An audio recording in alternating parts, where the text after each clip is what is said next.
I'm Malachy O'Doherty, and you're listening to the Ireland Podcast. Hello, welcome to the Ireland Podcast. This is Fender Jackson. The time is 3:10 on Friday the 26th of June 2026. I am online with this person.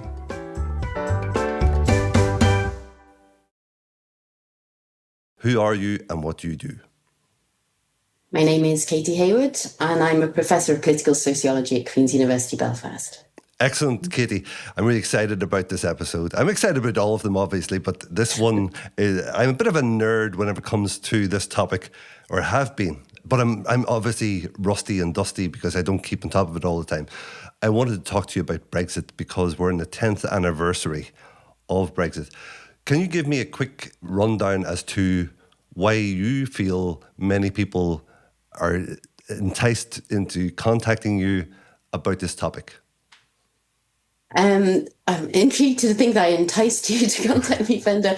But essentially, my background research, including my PhD in UCD many years ago, was on the impact of European integration on the island of Ireland. And in particular, of course, I ended up focusing on the Irish border and the Good Friday Belfast Agreement. And so when it was announced that the referendum was happening, and then, of course, the result of the referendum, I realised I had quite a bit of research that I'd got under my belt and quite a bit of research to do, actually, about what this meant for the island of Ireland. And so I, have had a mad 10 years, being very busy trying to track the impact of it. And most particularly, I guess, explaining quite how significant leaving the EU would be and has been for the island of Ireland as a whole. Brilliant. I guess what I wanted to do in this conversation was to take a timeline of before 2016 to today. So we'll categorize it into chunks as we go along, I'm sure. So if you give us a synopsis as to what was happening just before 2016 that triggered the referendum. To trigger the referendum, well, I mean, it's fair to say it was very much an issue for the Conservative Party. As it really comes down to that particular party and its internal struggles in its relationship with the EU. So if you recall, so we'd had Labour government for many years, and then we had a coalition government in the UK between Liberal Democrats and Conservatives. And then we were going into an election, and David Cameron was racked by two things, I think. Tensions within the party, within his Conservative Party about EU membership, but also pressure from the UK Independence Party, led by Nigel Farage. And UKIP were really challenging the Conservatives, particularly in European Parliament elections, even though they weren't making an impact on Westminster. And to try and stave off that threat and to deal once and for all, as he thought it would be, with this issue of contention within the Conservative Party, he said in the 2015 manifesto, I will make sure we have a referendum on EU membership. In, out was the way he put it. He also promised to go and renegotiate with the EU the terms on which the UK had a relationship with the EU, which was distinct from any other member state. It had pretty good terms. He actually did that. We sort of forget this. But he did that. He went over to Brussels. He negotiated several concessions, including in relation to the rights of EU citizens and social welfare claimants in the UK, and also on the commitment for ever closer union, which of course is a key theme in European integration. Anyway, that was quickly lost because by the time he came back, there'd been this swirl of activity in anticipation of a referendum campaign, most particularly focusing on the issue of immigration. And you'll recall too, 2015 is often termed the migration crisis, quote unquote, in Europe. We had new waves of immigration to Europe as a result of wars and conflicts, most particularly on the edges of Europe, including Syria. And so there was this a concern around immigration that very much fed into the debate. So by the time we had the referendum campaign in the UK, EU terms were sort of less significant for most people than the issue of immigration itself, and people were connecting the immigration issue to EU membership. Brilliant. I was going to ask you about what was the main beef there, but you seem to have answered it for me. It is mostly around the immigration issue. Well, so the theme of both of the Leave campaigns was taking back control. And in particular, one of those themes was taking back control of our borders, our money, our sovereignty, etc. But on borders, people related that to immigration. And there we got a lot of confusion about really whether we're talking about asylum seekers here or EU citizens, and it all kind of got all muddled up in the mix. And then that really took over a lot of the debates in the referendum campaign.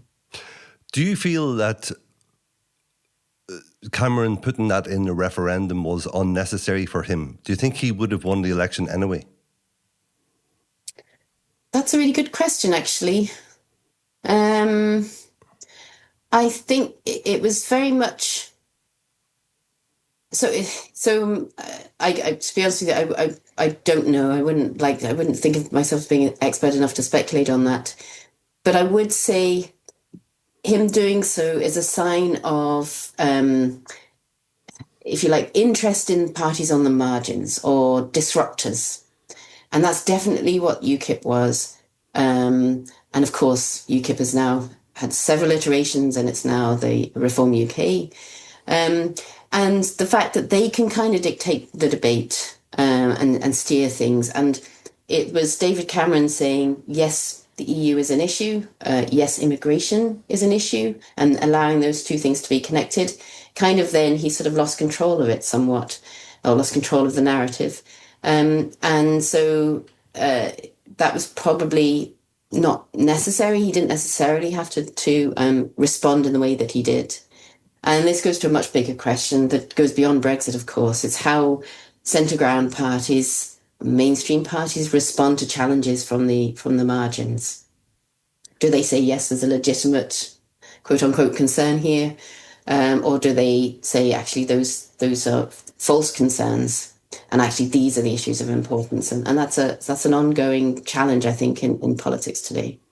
That's a very astute observation, and it's something that I grapple with a lot, which is if you cede to those concerns, you may be losing, well, you're going to lose voter base either on left or right, and it's always this balance of what you do whenever you make those calls and how you make those calls.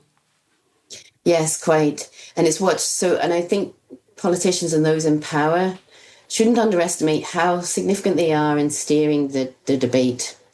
So to give you a little example, which brings us right up to the present day, we in Queen's do regular polling on Brexit and the Windsor Framework.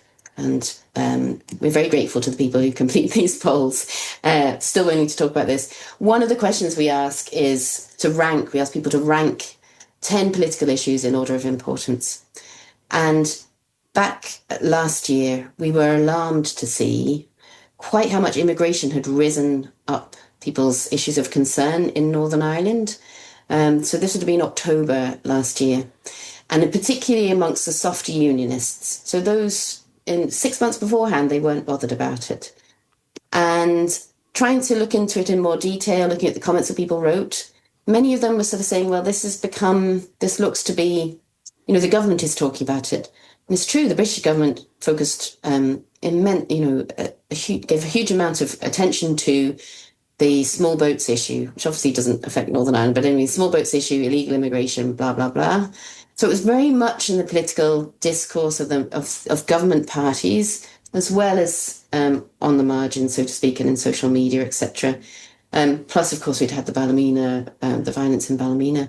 But I do think, and then when we saw less of that, the first half of this year, we also saw a decline in soft unionists thinking it's an issue of importance. So they do set the debate, actually, political leaders, and so they have a significant influence then on where things actually go. So they steer things probably more than they think they do. Why do you say, obviously, the small boats don't have a big influence in Northern Ireland? Small boat. I mean, we don't get small boats arriving on the Irish coastline. But in the minds of Northern Ireland people who are concerned about immigration, would it be fair to assume that those boats coming in do end up, some of them, in Northern Ireland? Some of the people who came on the boats? Yes, that's what I meant, yeah.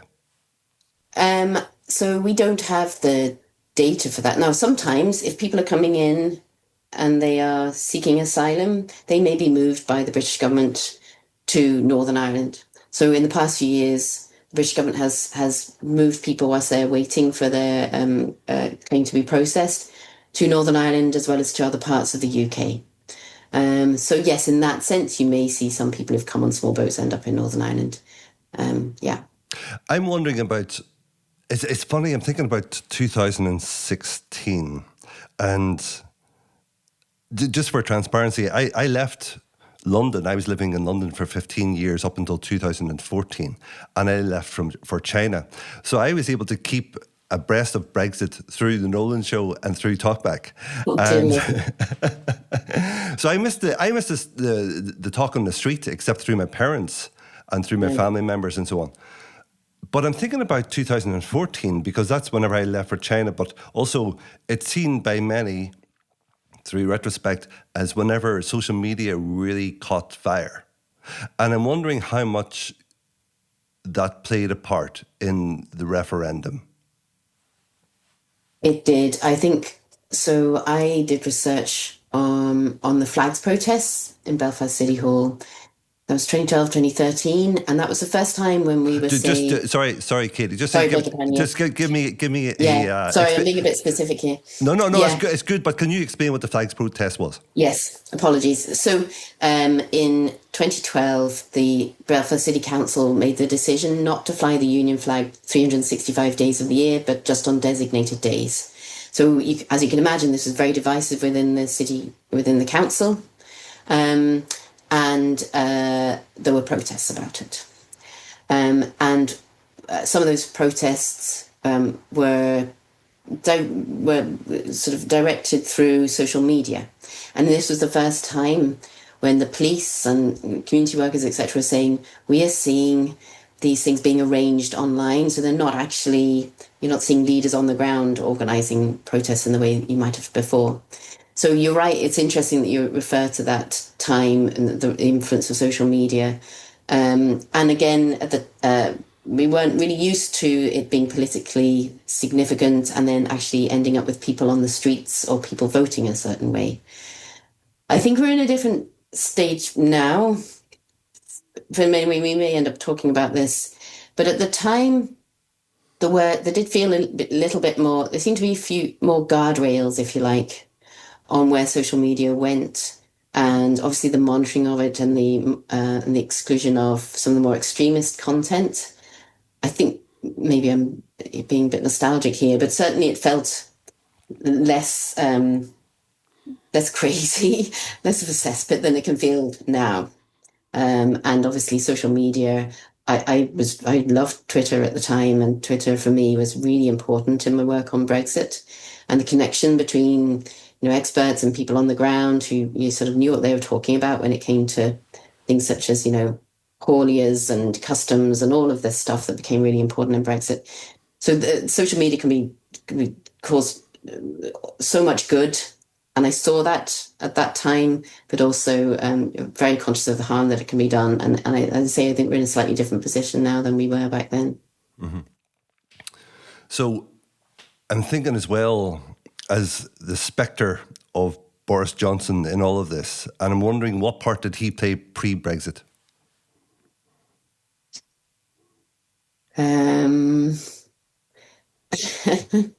All I remember my mother-in-law in Dublin saying how fond of Boris Johnson she was, how much she liked him, because he was carefree, charismatic, slightly ruffled, he seemed very intelligent, etc.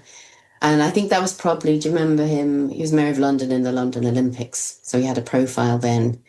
And also the numerous appearances on Have I Got News For You? Yes, I wonder where he left a certain impression. Yeah, so he's definitely had his own media profile, etc. It's a very real question as to whether Brexit would have been passed if he hadn't decided to go and campaign for leave. And, infamously, he had to make that decision and he was undecided up until the last minute. And this is a really interesting thing about the referendum was, of course, David Cameron said to his cabinet, it's up to you, to the Conservative Party, it's up to you how you want to campaign and vote. So you did see cabinet ministers, including, of course, Theresa Villiers, who was Secretary of State for Northern Ireland at the time, campaigning to leave. And I think Cameron possibly underestimated. I mean, he had no choice really if it was meant to resolve the issue for the Conservative Party, but it did have a very lasting impact on political culture, perhaps, if you have a political party so fundamentally divided, very publicly divided over such a critical issue. And obviously we've seen the Conservative Party in quite some disarray ever since. Did you think at the time that Leave would win or Remain would win? I thought Leave would win. Okay. Do we have evidence of that? My thinking of that was... I mean, did you post it on Twitter or anything? That I think it's going to... I suppose you couldn't have, could you? No. No, I'd be careful what to say. No, I thought it would win simply for... Well... when you're making that assessment, it's really just on your own perception. So I was very conscious of the fact that the Remain campaign was badly run, and the arguments put forward just didn't really seem to, really explain the benefits of EU membership, perhaps. And there wasn't active countering of the misinformation, but more specifically, I remember hearing even like in the year before the referendum, some of the discussion around the EU on leading programmes that would be significant, like the Today programme on Radio 4, where there was just missed opportunities to explain something, or actually very sceptical positions that weren't necessarily justified. Part of this infamously was around, do you remember Michael Gove famously saying that people have had enough of experts? And you did see that somewhat in this sense of, well, who are these people to tell us the actual thing about the EU? And also, I as you can probably tell from my accent, I grew up in England, came over here when I was 18, and I just know there's a kind of a pride in being ignorant about the EU. And that might sound but just like, it's something they don't really need to understand or necessarily know very much about, because it's sort of over there. And I thought that's not a good combination, the sort of ignorance. But I'm not being disparaging. I just think, we're not taught it in school, say, compared to Ireland.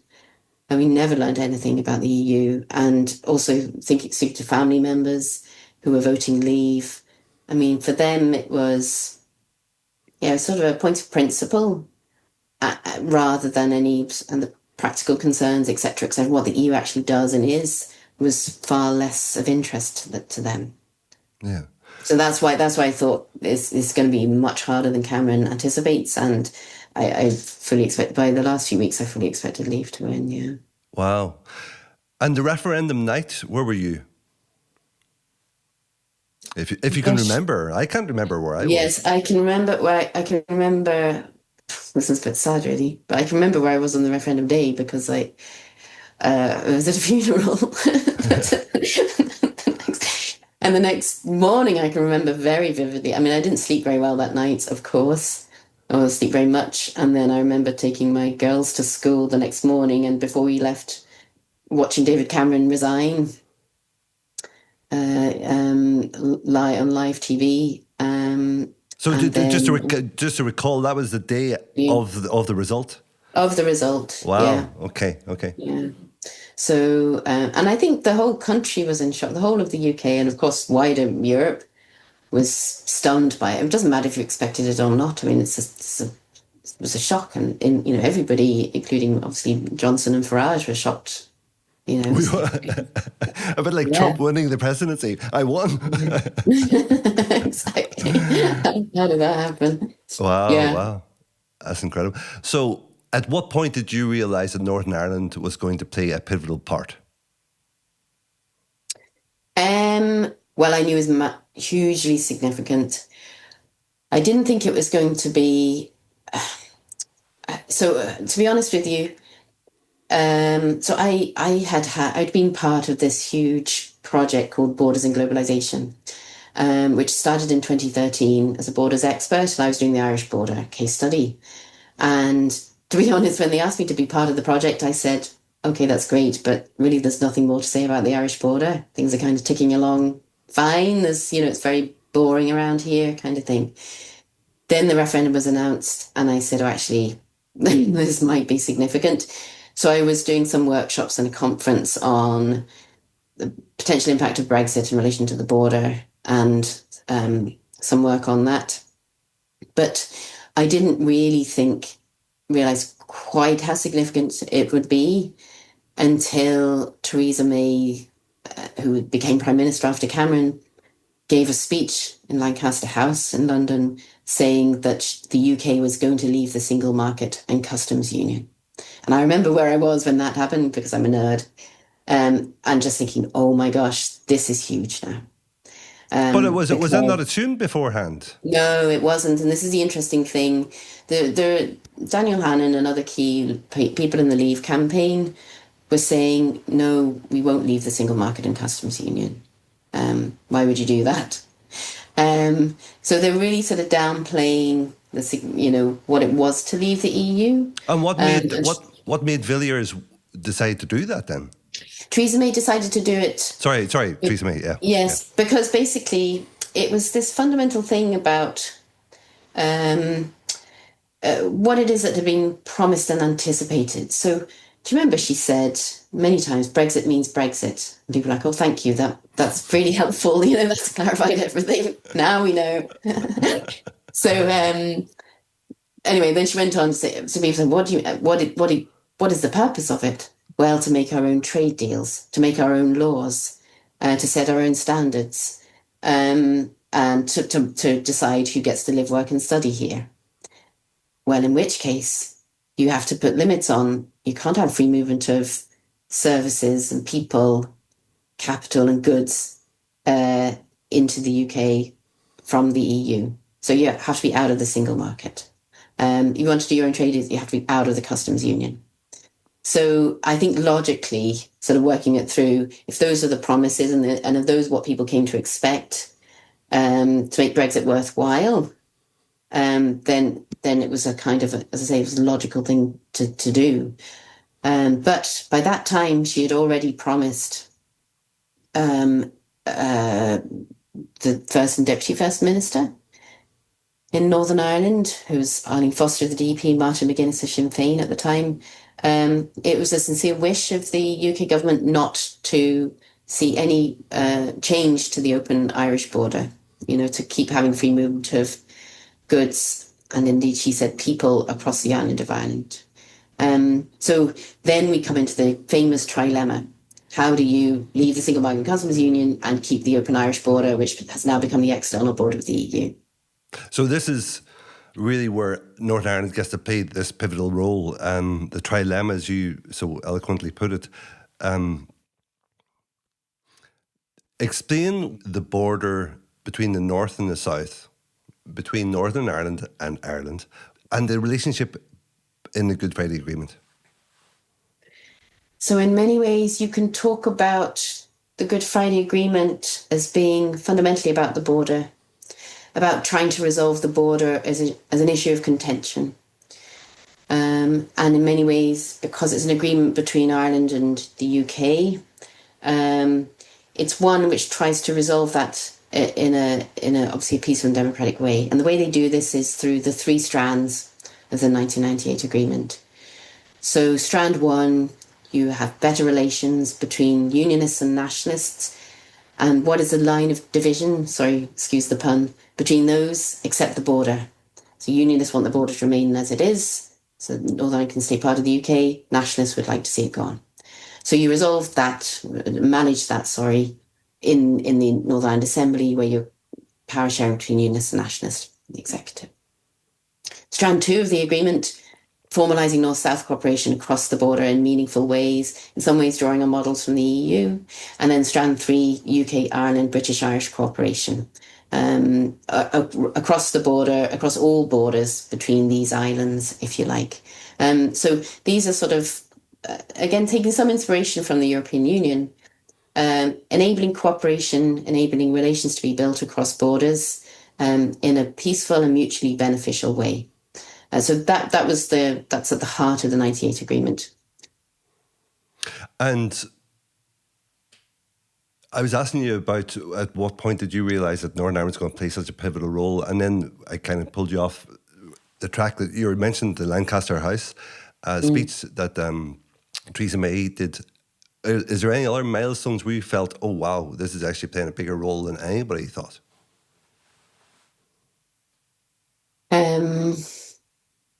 So when the EU set its negotiating mandate, so this is the member states in April 2017, the member states telling the European Commission, this is what you need to focus on, these are your priorities. They ended up having three priorities in those negotiations. One was the divorce settlement, the financial arrangements between them post-Brexit. Second was EU citizens in the UK, UK citizens in the EU. And the third was avoiding a hard Irish border, or addressing the unique circumstances on the island of Ireland.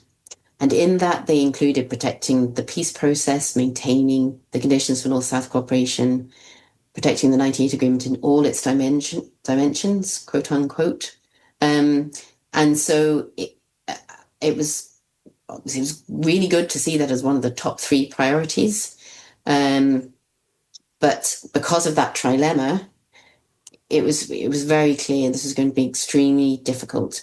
And in those negotiating mandates, the EU uses the phrase flexible and imaginative solutions will need to be found to address unique circumstances on the island. And flexibility and imagination are not things we generally associate with the European Union. So immediately, right from the get-go, okay, this is going to be hard. It's going to be a challenge all around. So from that point, yes, very quickly, that issue became problematic. Which parties do you feel gamed it out the best? In terms of, saying, okay, this could happen, and if this happens, we'll do this, and so on and so on. That's what I mean by gaming it out. Well, I mean, the Irish government famously, years before the referendum, plotted through what a referendum or the UK leave the EU might mean, most specifically for the island of Ireland. So as Tony Connolly writes in his book, the Irish government was much more prepared for Brexit than the UK was, because David Cameron famously told civil servants not to prepare for leave. He was so convinced he was going to remain. Maybe he was a bit superstitious that way. So they weren't prepared at all. And so in terms of governments, the Irish government, head and shoulders above. A few people would disagree with that. If you're talking about political parties, that's a bit different. I don't, struggling to think of a political party who was really ahead of the game. Or even an individual? An individual. No, that's even more difficult. That's even more difficult. Well, give us a feel as to what the parties were doing then. Okay. Yeah. So the referendum came just a few weeks after the most recent assembly elections here in Northern Ireland. Assembly elections so I'm just asking myself now whether it was assembly or council elections. Anyway, after elections in Northern Ireland. And so the parties were kind of slightly worn through at this time. And you might say the campaign was slightly lackluster from Sinn Féin's part. I mean, bear in mind, traditionally a Euro-critical party. Mary Lou McDonald came to prominence in Sinn Féin as somebody who was campaigning against, on the no side on EU treaties in referendums in the south. So it was slightly awkward for them to be campaigning to remain. The SDLP were very much on the front foot on this one. Obviously, the legacy of John Hume, very keen to campaign actively for Remain and passionate in doing so. Alliance Party, very pro-Remain, maybe slightly less prominent on this than the SDLP. The DUP had internal negotiations. They were very slow in coming out to say which way they were going to campaign. And I gather there was a lot of, discussion within the party on that, but they ended up saying they were going to campaign to leave. And then the Ulster Unionist Party campaigned to remain, but said it was an issue of conscience, really, for their members. And when we look at the survey results afterwards, a majority of UUP supporters voted to leave. But then, as I say, I mean, few people were really prepared for Brexit and know what it actually meant. And therefore, when it came actually into managing the negotiations, trying to put forward issues of concern on priorities, most people were we didn't really know how to go about that. And we did have sort of forget about it now, but there was a little bit of a phony war for some time because we had the referendum and then Theresa May didn't trigger Article 50, so that was formally to submit the notice. So that was 23rd of June. It was until the 29th of March that she submitted the notice to withdraw. Negotiations began sort of end of April, early May. Then you have the summer. So it's really not until late 2017 that negotiations proper start. And in the meantime, Theresa May called a general election in June 2017 just to add to the joy. And that had interesting results for Northern Ireland in that Northern Ireland, all but one seat was either Sinn Féin or the DUP, which sort of indicates a sort of retreat to the hard lines in Northern Ireland constituencies in response to this new uncertainty. That election is also significant because of what it meant for Westminster, i.e. there were no nationalist voices in Westminster from Northern Ireland because, of course, Sinn Féin don't take their seats. So although they were active outside of the actual chamber, there was no voice in the chamber itself speaking on behalf of sort of nationalists in Northern Ireland.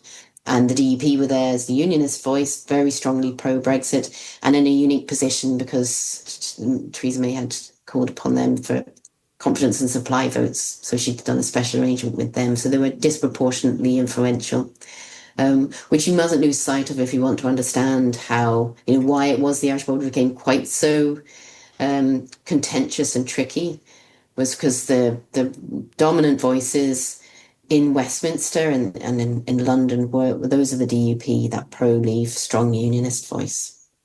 It's fascinating because I remember that confidence and supply vote. So it's basically a coalition between DUP and the Conservative Party. And whenever you lay it out that there's no nationalist voices in the chamber, and then DUP were part of the government in that way, as I say, whenever you're going through day by day, you can't see the wood for the trees sometimes. That's true. Hugely significant. Yeah. You're going to say something?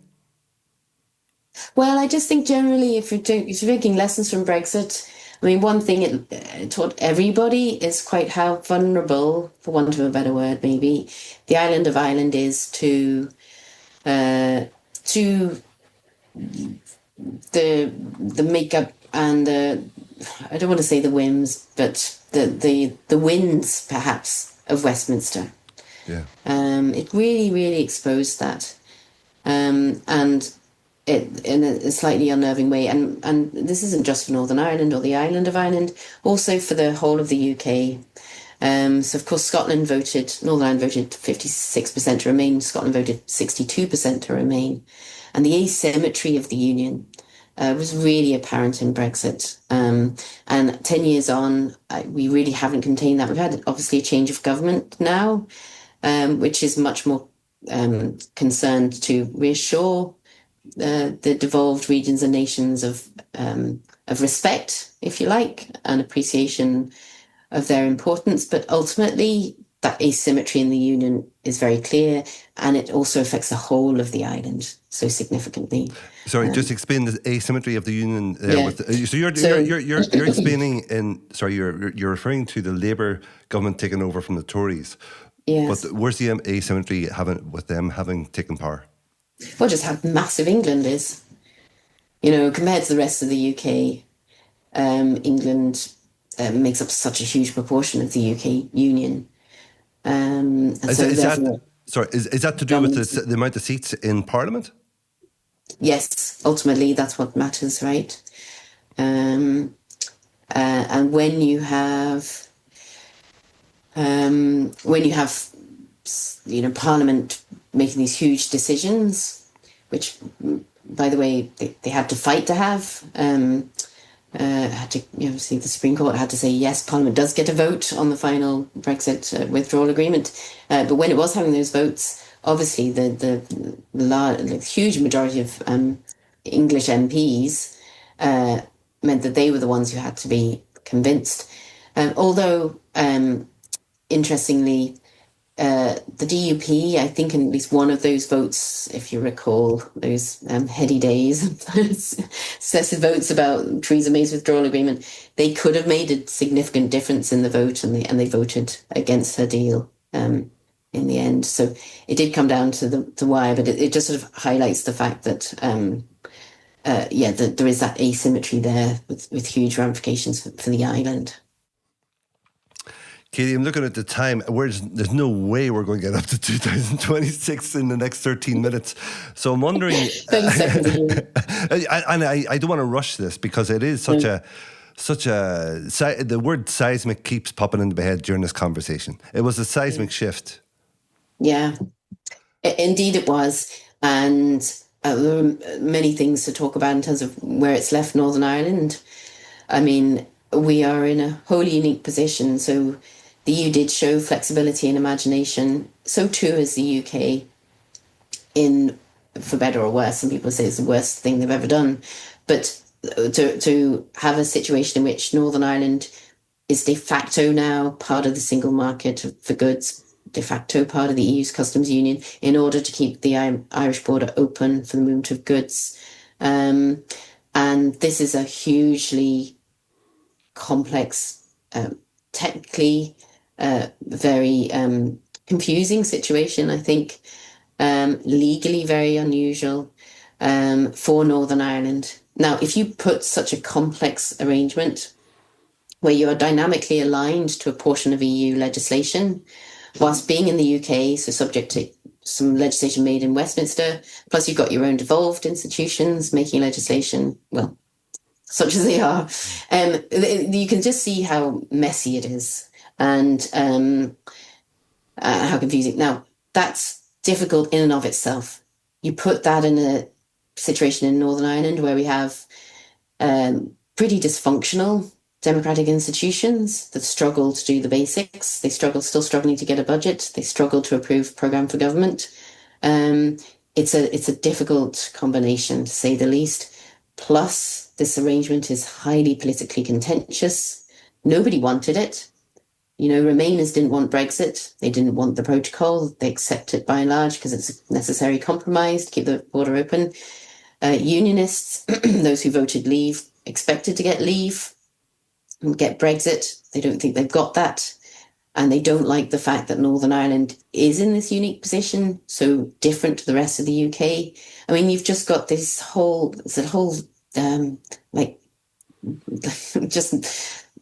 bucket load of causes for resentment and mistrust and confusion, and that's not good. Right? That's not good anywhere, but it's particularly not good here. I'm not sure if you included this, that it's also a post-conflict society. And you'd be forgiven because the list is so overwhelming. Yeah. Yeah, it is. And so Yes. So, and we mustn't lose sight of the fact that the protocol in Ireland, Northern Ireland, now called the Windsor Framework, it is so interesting because it is an international agreement that is intended to uphold another international agreement, i.e., the 1998 agreement. So it's a legal document, basically a withdrawal treaty that is intended to protect a peace process, and to protect the 98 agreement in all its dimensions. What does that mean? And we've ended up being very focused on the movement of goods. I've talked much more about, export health certificates and, all these diseases and, the customs processes, et cetera, than I ever expected to. Because we can think of the movement of goods as something technical to be solved and to be facilitated. But actually, upholding a peace process is much more than that. Article 2 of the Windsor Framework is about rights protections, guaranteeing there'll be no diminution of rights in Northern Ireland as a result of Brexit. This has become contentious, which you probably don't have enough time to explain. But there remains of real interest to people because obviously rights protections, many people don't want to depend on one state for that. It should be international. So that's there. We've also got Article 11, which is about other areas of North-South cooperation and that includes education, transport, agriculture, environment, you name it, all the areas of North-South cooperation. All these things are meant to be upheld through this protocol. Plus the idea of everyday life in communities not being unnecessarily disrupted by the protocol. So it's a huge ask of any agreement. But now what it's done is put Northern Ireland's peace process and the situation in Northern Ireland at the heart of the UK-EU relationship. So if I'm ever asked, I always take the opportunity to say, Northern Ireland remains at the nexus of the UK-EU relationship. It's no longer a UK-Ireland concern. It's a UK-EU concern. Yeah. Which is, it makes us more vulnerable in some ways in a stronger position. But the EU, fundamentally, they want to maintain the integrity of their legal order. So they will insist on things being done as they were intended to be done, such as checks and controls. And they don't mind, they're willing to put pressure on the UK in that regard. So it can easily become a source of tension in that relationship, as well as one in which they're meant to be cooperating. So you couldn't have imagined, none of us could have imagined that would happen through Brexit. My most popular social media video with over 500,000 views on Instagram alone is me standing at the border and I'm pointing to, I think I said County Cavan, County Fermanagh, Ireland, Northern Ireland, European Union, United Kingdom. And I obviously flared up a lot of emotion there. But, that EU, European Union and UK borders is such a headline really. Yeah, absolutely. Yeah. This is the thing about borders. They're so interesting because they are hugely politically significant, practically very significant, but fundamentally emotionally significant too. And a PhD student with me, he's now finished, he's now postdoc, Ben Rasha, did work on ontological security, which is basically people's sense of emotional security and personal well-being in relation to Brexit and the border. It was a fascinating study, just showing how important it is. And we did a lot of work with the Irish Central Border Area Network from 2017 onwards about the anticipated impact of Brexit in the border region and then the actual impact. And what's interesting is, the anticipated impact of it was had an effect in and of itself. So anticipating Brexit started to have that chilling effect on relations, a sense of insecurity, a sense of deep concern about the peace process, concern about the future, and fundamentally the sense of instability and precariousness. And that has continued on. And it's difficult at this point, I mean, really very difficult to see how that might be restored. The UK-EU are trying to, they're moving towards a closer relationship, at least under this government, at least under Keir Starmer, who knows what comes next. But the intention is to improve that relationship. And that does help bring a little bit of stability, especially if all of the UK are following the same rules.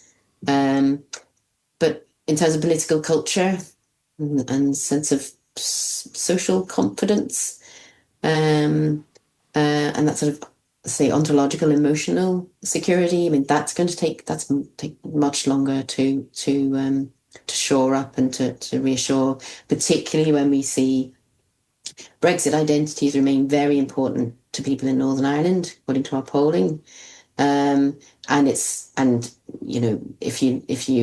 If you look in more detail at the data, nationalists and others are more strongly pro-EU, pro-Remain than they were 10 years ago. And unionists, particularly strong unionists, are more strongly pro-Leave, anti-EU than they were 10 years ago. Yeah, that's a fascinating thing. I find that really... I was talking to a friend last night about this, about how, everything can be divided by green and orange in Northern Ireland. Whether it's Brexit or wearing a mask or vaccines or whatever. It's so weird. Yeah. Anyway, yeah. Katy, I'm aware of the time, and if you don't mind, because I have so many more questions I'd love to ask you, could we do this again? Oh, sure. It's been great. Sorry I waffled a bit. It's brilliant. You got me on my hot topic, I'm afraid. Yeah, as I say, I listen to Nolan and talk back a lot. So I felt really engaged with it. Whether I was informed, I don't know. That's another question. Maybe when I was on. Yeah. Just very quickly, do you think that they gave a good... Anybody listening to that, do you think that they got a good education on Brexit? Talkback and Nolan? Yeah. No. And I think because they're opinion programs, generally speaking. So I think they play an important part in society. But, as a contributor, you're always going to... And I never went on Nolan, by the way. I always Talkback, and I really value Talkback. But I don't know how... I was sort of joking. I don't know how informed people would have felt after if I was ever on Talkback, because you're sort of responding to...